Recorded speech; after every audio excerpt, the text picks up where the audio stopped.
زمانہ قدیم کی بات ہے، کسی ملک میں ایک بادشاہ ہوتا تھا۔ اس بادشاہ کو اپنے ملک میں محل نما بڑی بڑی عمارتیں بنانے کا بے حد شوق تھا۔ اس بادشاہ نے اپنی عمر کا آدھا حصہ عالی شان اور بلند و بالا عمارتیں بنوانے میں صرف کر دیا۔ عوام بادشاہ کے اس عمل سے شدید نالاں تھی۔ بادشاہ نے اپنے ملک اور عوام کی ترقی اور خوشحالی کا کوئی خیال نہ رکھا تھا۔ اس دور میں نہ ہی بحری بیڑے خریدے جس سے تجارت کو فروغ حاصل ہو اور عوام کو روزگار کی سہولت ملتی، اور نہ اس نے دوسرے ممالک کے ساتھ کوئی تجارتی روابط رکھے تھے۔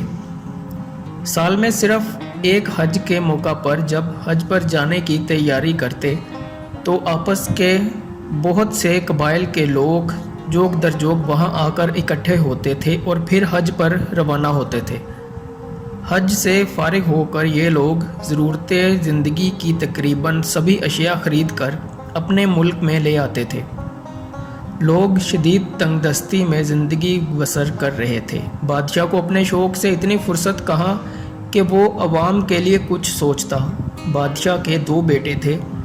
بڑے شہزادے کا نام سکندر تھا جس کا رنگ کالا اور وہ بدصورت بھی تھا، جبکہ دوسرے بیٹے کا نام گلاب تھا جو نہایت ہی خوبصورت اور صحت مند جوان تھا۔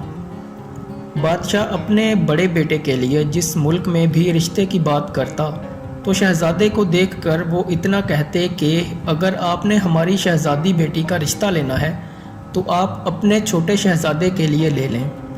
یوں اس بات پر بادشاہ کے دونوں بیٹوں کے رشتے نہ ہوتے تھے۔ ایک دن ایک وزیر نے بادشاہ کو مشورہ دیا اور کہا کہ ماشاءاللہ بادشاہ سلامت، آپ کے دونوں بیٹے جوان ہیں اور دونوں ہی بہترین اساتذہ کے زیر تعلیم ہیں۔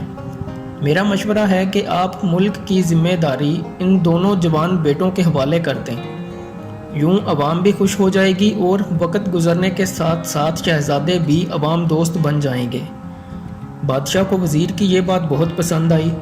اس نے چھوٹے شہزادے گلاب کے استاد کو محل میں بلوایا اور اپنے بیٹے کے متعلق چند سوالات کیے۔ استاد کی اپنے شاگرد کے بارے میں کوئی اچھی رائے نہ تھی۔ بادشاہ سلامت کو استاد کی باتیں بہت بری لگیں اور وہ غصے میں آ گیا۔ استاد استاد ہی ہوتا ہے، اس نے بادشاہ سے کہا، بھلا میں حاکم کو حکم کس طرح دے سکتا ہوں؟ بادشاہ نے بڑے بیٹے سکندر کے استاد کو بھی محل میں بلوایا اور سکندر کی کارکردگی کے بارے میں پوچھا۔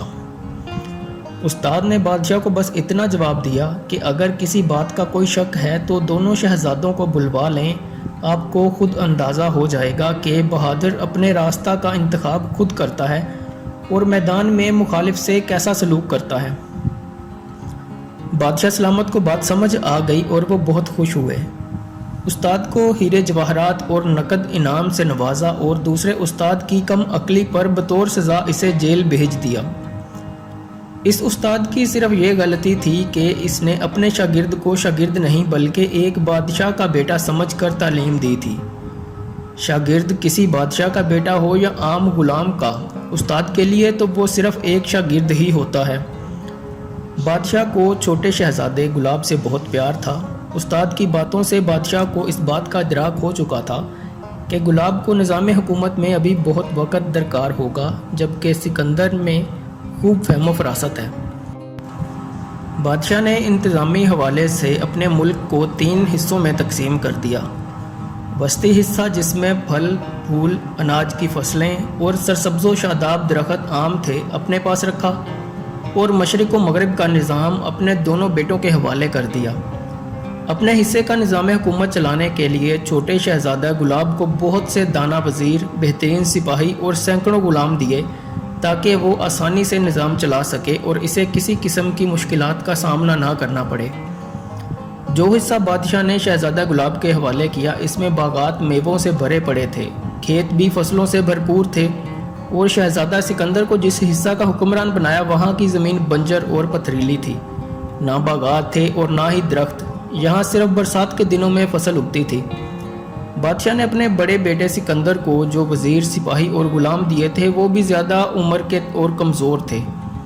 مگر شہزادہ سکندر نے اس بات کی ذرا بھی پرواہ نہ کی، کیونکہ اس کو اپنے استاد کی طرف سے بہترین تعلیم کے ساتھ ساتھ بہادری اور شجاعت بھی ملی تھی۔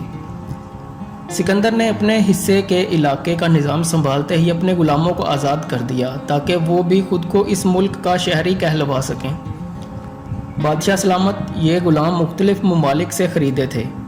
سکندر نے ان غلاموں کو جو اس کے حصے میں آئے تھے آزاد کر کے مختلف کاموں پر لگا دیا، اور جو غلام صحت مند تھے ان کو اپنی فوج کا حصہ بنا لیا۔